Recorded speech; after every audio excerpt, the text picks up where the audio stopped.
Sir మీరు పుట్టింది ఎప్పుడు సార్? 1 సెప్టెంబర్ 1926. 1926. 26. అంటే స్వతంత్రం వచ్చేపాటికి మీ వయసు 21 సంవత్సరాలు. 21 సంవత్సరం. అయితే మనకు స్వతంత్రం వచ్చేటప్పుడు ఇక్కడున్న పరిస్థితులు, ఇంగ్లాండ్లో ఉన్న పరిస్థితుల గురించి ఒక్కసారి వివరించండి సార్.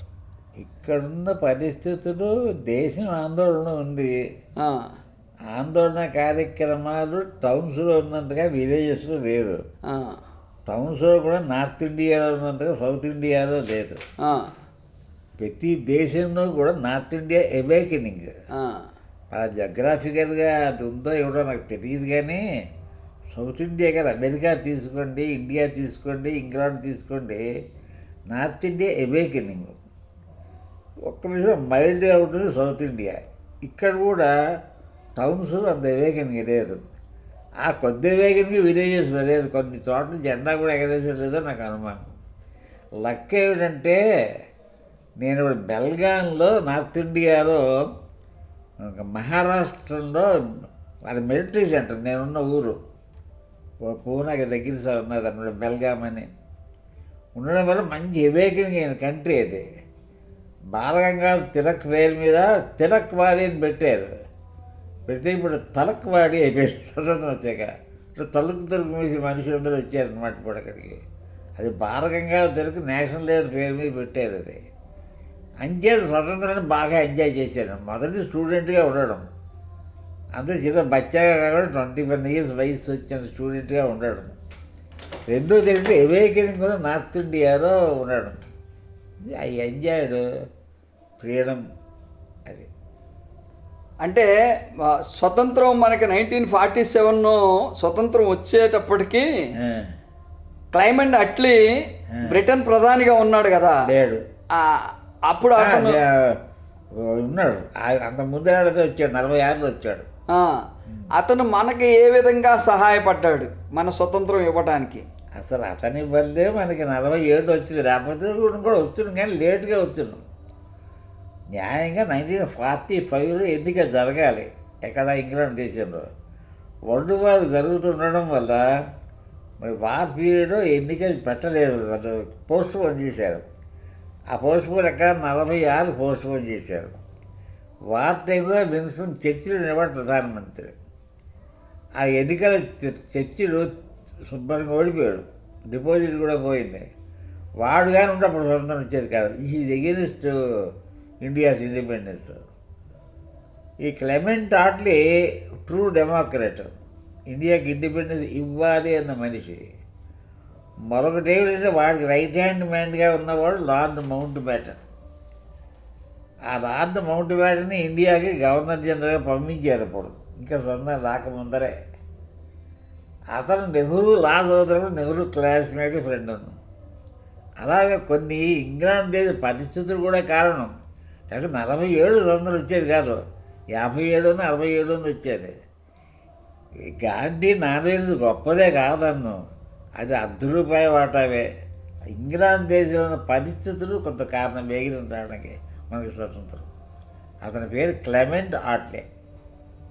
విన్స్టన్ చర్చిల్ కనుక వచ్చుంటే మనకి 47 స్వాతంత్రం వచ్చేది కాదు. 47 వచ్చేది కాదు, అంటే బాగా ప్రధానమంత్రి ఉండగా రాదు. డెఫినెట్ అది. అంటే జనరల్ జనరల్ మెస్కర్ ఆ టైప్ చర్చలు.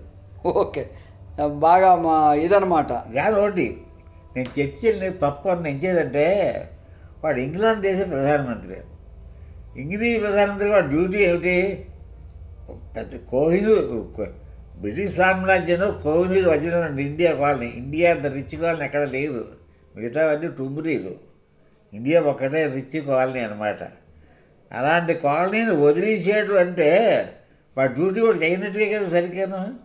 అంటే వాడి ఇంట్రెస్ట్ కాపాడడానికి చర్చి ఎగరెస్ట్ ఇండియా ఉన్నాడు, తప్పేమిటిది?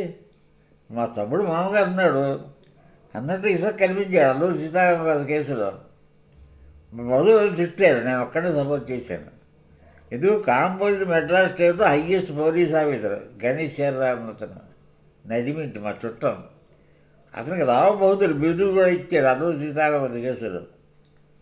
అసలు అందరూ అన్నట్టు ఇసుక కనిపించేది తిట్టారు. వాడు డ్యూటీ కూడా చేసేది తప్పే ఉంటుంది అక్కడ.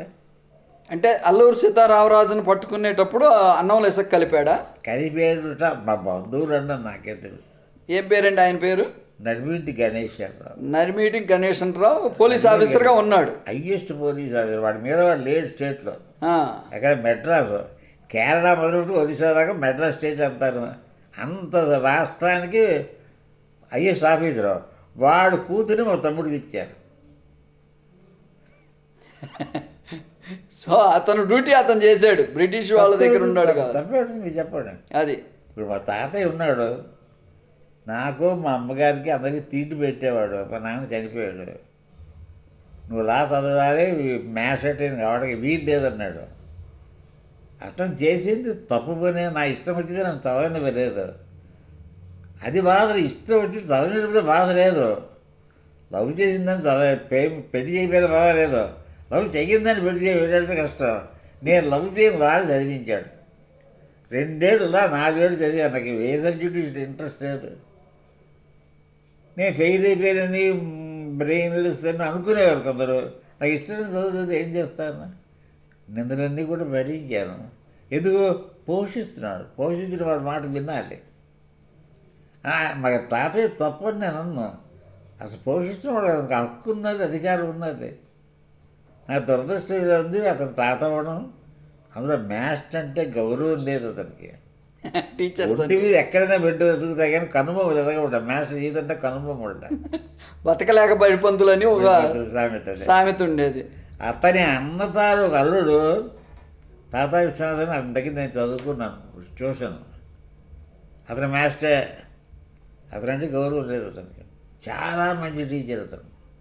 మంచి టీచర్ పాట చెప్తాడు కాదు, అభిమానంతో చూస్తాడు. మీ జీవిత కాలంలో ఎప్పుడైనా రవీంద్రనాథ్ ఠాగూర్ గారిని చూసారా? చూడలే. ట్యాగూర్ చూడలేదు, నెహ్రూ చూడలేదు, గాంధీ చూడలేదు. నేను చూసిన మొట్టమొదటి ప్రామినెంట్ ఎవరంటే లాల్ బహదూర్ శాస్త్రి. అతని తర్వాత ఇందిరాగాంధీ. తర్వాత మిగతా వస్తుంది అందరినీ చూశాను అనుకోండి. జయప్రకాష్ నారాయణ వీళ్ళందరినీ చూశాను. కానీ నాకు ఇష్టం వచ్చిన చూడలేదు. ట్యాగూర్ని ఎలా చూస్తారండి? కష్టం కదా. సర్వేపల్లి రాధాకృష్ణ గారిని ఏమన్నా చూసారా మీరు? చూడలా. చక్రవర్తుల రాజగోపాలాచారి గారిని? అతన్ని చూడలేదు.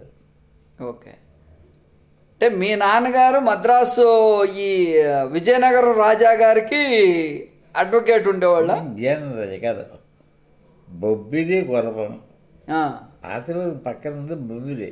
ఆ, బొబ్బిలి రాజా కేసులన్నీ మా నాన్నగారు చూసేవారు. ఓకే. అంతకన్నా చిన్న ఎస్టేట్ అనమాట. ఆ జమీందారీ ఎస్టేట్ అనేవారు. ఇండియాలోని ఎస్టేట్స్ కదా సర్దార్ పటేల్ కల్పించాడు. అవును. జునాగఢ్ పాకిస్తాన్లో కలిపోయింది అనుకుంటే. కాశ్మీరు, ఇంకేవో కొన్ని రాజస్థాన్ కొన్ని ఉన్నాయి. అవన్నీ అంటే ఎస్టేట్స్ అనేవారు అనమాట. స్టేట్ అంటే రాష్ట్రం, ఎస్టేట్ అంటే జమీందారీ ఏరియా. పిఠాపురం కూడా ఎస్టేటే. ఎస్టేటే. అయితే బొబ్బిలి కొరపారు రెండింటికి కూడా మా నాన్నగారు అడ్వకేట్ అనమాట. బెబ్బులు పెద్దదండి, విజయనగరం సంస్థానం పెద్దదా? విజయనగరం పెద్దది. విజయనగరం పెద్దదే. ఆ రోజుల్లో 4 crores రాబడి. 4 కోట్లు ఆ రోజుల్లో. More than 100 years back. గ్రేటే. గ్రేటే. పివి రాజు ఎలక్షన్స్కి అందరిని నిలబెట్టి వాడి ఖర్చులన్నీ భరించి బిల్డింగ్స్ అన్నీ విద్యా సంస్థలకు ఇచ్చేసి. గురజాడ అప్పారావు గారు ఉన్న వీధిలోనే కదా మీరు నివాసం ఉంది? నివాసం ఉన్నాను. అక్కడ రాజుగారి కోట గోడకి ఆనుకుని ఉంది గురజాడ అప్పారావు. అసలు మొట్టమొదటి ఇల్లు అతనిది. గురజాడ అప్పారావు. ఓ పక్కనంతా కందకం అంటే ఇలా నీరు అది పారుతుంది అనమాట చుట్టూ. చంద్రలేఖ సినిమా చూపిస్తాడు. అటుపక్క ఇళ్ళు. అటుపక్క ఇళ్ళలో ఓ ఇంట్లో నేను ఉన్నాను అనమాట అద్దెకి. ఆ చిట్ట చివరి ఇంట్లో నేను ఉన్నాను. ఈ మొట్టమొదటి ఇంట్లో గురజాడ అప్పారావు ఉన్నాడు. వాడి ఇంటి పక్కనే బొంగుల దెబ్బ. వాడు రాసిన కన్యాశుల్కంలో ప్రతి సీను బొంగుల దెబ్బ మీద వస్తుంది. ఈయన గుడిపాటి వెంకటాచలం గారు ఎలా పరిచయం అండి మీకు? నాకు పరిచయం కాదు, నేను వెళ్ళి చూశాను అది తిరువన్నామలలో. మా ధవల నారాయణరావు, సిస్టా జోగారావు అని యూనివర్సిటీలో ప్రొఫెసరు. వాడు మా ఊరు వాళ్ళు నా క్లాస్మేట్స్. ఓకే. కొందరు క్లాస్మేట్ కానీ సీనియర్స్ కూడాను. మేమందరం ఫ్రెండ్స్ని. ఆ చలం, ఆ మాటల ద్వారానే వాడు ఐడియాస్ అవి కొంచెం కొత్తగా నాకు అనిపించాయి. ఆడదాకా స్వతంత్రం ఉండాలి, మగ ఆడది పెళ్ళే చేసుకో అక్కర్లేదు, కామినప్పుడు కలుస్తుంది, ఇలాంటి ఉంటే విపరీతంగా నాకు కనబడేది. సంథింగ్ న్యూ ఐడియా ఉండేది. అలా పరిచయం. మా అంజలి పుట్టిన 1952లో మా బామ్మ సినిమా యాక్టర్, ఆవిడ బ్రదర్ శ్రీరామూర్తి అన్నదను. అతన్ని చూడటానికి మెడ్రాస్ వెళ్ళాం. వెళ్తున్నప్పుడు వీళ్ళందరూ మెడ్రాస్ వచ్చేసి నేను ఒక్కడిని తిరుగున్నాముడే వెళ్ళాను. అప్పటికప్పుడు ఇతను పాత రొమాన్స్ కామిగాక మోక్షగామిగా అన్నట్టుగా జపాలు చేసిన దశకు వచ్చేసాడు, విడిపోవడం ఎక్కించాడు. నాకు తెలియదు ఆ సంగతి, అదైతే వెళ్ళేవాడు కాదు. పూర్వం రోజుల్లోనే ఉన్నాడు కాబట్టి వెళ్ళాను. అప్పుడు నలుగురు కూతుర్లో 2 కూతుర్లే ఉన్నారు వాడి దగ్గర. పక్క ఒకటి, నూర్జహాన్ ఒకటి. 2 పుట్టినవాడు, 2 కృష్ణానికి 2 దొరికిన వాళ్ళు ఉంటారు. గ్రేటే, దొరికిన వాళ్ళని కూడా తన కూతురులా పెంచుకున్నాడు. తర్వాత చప్పిపోయాను, ఉప్పు కారం వేసుకోరు. నేను 2 రోజులు బట్టలు చదువుకొని పెట్టితో వెళ్ళాను. అతను నన్ను చూసి నవ్వుకున్నాడు, మీరు సాయంత్రం పోతాడని. వెళ్తే చూపించాడు, అవేళ చూపించేశాడు నేను నాకు. వీళ్ళు అప్పటి మన ముఖ్యమంత్రులు దుగ్గిరాల గోపాలకృష్ణయ్య కానీ, వాళ్ళు చూడలేదు, టంగుటూరు ప్రకాశం పంతులు గారిని వాళ్ళు చూడలేదు. వాళ్ళతో తెర అడిగిపోవాలి కదా. అసలు నా పెళ్లి దాకా 43 దాకా విశాఖపట్నం దాటి నేను ఎక్కడికి వెళ్ళలేదు ప్రపంచంలో. ఎప్పుడైనా విశాఖపట్నం వెళ్తే వాడికి రామంకే విశాఖపట్నం వెళ్ళిపోయాడు, అమెరికా వెళ్ళేట్టుగా. విశాఖపట్నం వెళ్తే 150 కిలోమీటర్లకే, 150 కిలోమీటర్లకే. విజయనగరం చదువుకుంటే గొప్ప. రాజాగారి కాలేజీ మాకు చదువుతా, రాజాగారి కాలేజీ దీర్ఘాలు తీసేవాళ్ళు అనమాట. గొప్ప విజయనగరం కాలేజీ ఎవరికే చేస్తాడు. బిగమీ చట్టం గురించి ఒక్కసారి చెప్పండి.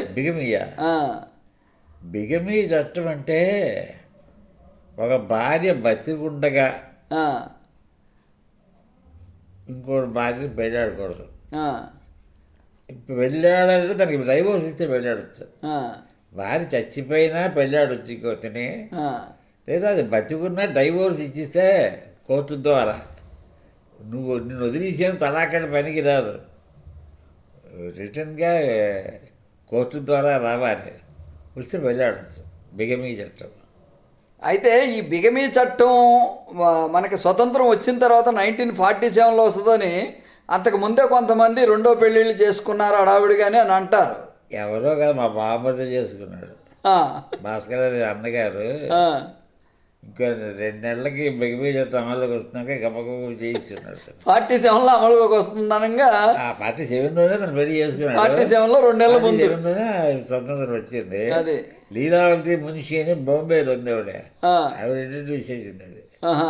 ఏదో ఆ బిల్లుని బిగమీ చట్టం వెంటనే ఆమోదింపబడ్డాది, చేశారు.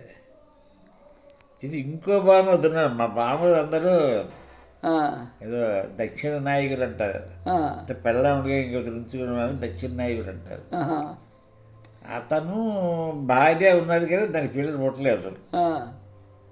మరి ఇంకోటి తెలుసుకున్నాడు, ఆవిడే వృత్తులు లేదు, తను నమ్ముకునే ఉంది. కానీ పెళ్ళాము ఉండగా 2వ దానిగా వచ్చింది. అతను నాతో అన్నాడు, Ramu do you know have got second family అన్నాడు. వాడు పెద్ద లీడింగ్ అడ్వకేట్. బిగమీ చట్టం ఇలా అవపాదం చేయించాడు. వాడిది నా ఫ్యామిలీ అంటున్నాడు. అది ఫ్యామిలీ అర్థం ఉంచుకుండా ఉండే కదా. సీతా సావిత్రి అందరిని పెళ్లి చేసుకున్నా డైవోర్స్ ఇవ్వకుండా సీత 2వ పెళ్ళకి వచ్చింది అనుకోండి, సీత కూడా పుడిగితే, సావిత్రి పుడిగితే, అందరి కూడా పుడిగితే లీగల్గా. ఇక పాతికి పనికి రాదు. చట్టం చట్టమే, ధర్మం ధర్మమే, న్యాయం న్యాయమే. అందుకే ఇంగ్లీషు ధర్మాన్ని జస్టిస్ అంటారు, చట్టాన్ని లా అంటారు. లా వేరు, జస్టిస్ వేరు. Thank you sir. మీ ఊరు చెప్తారా? అవును, ఇండిపెండెంట్.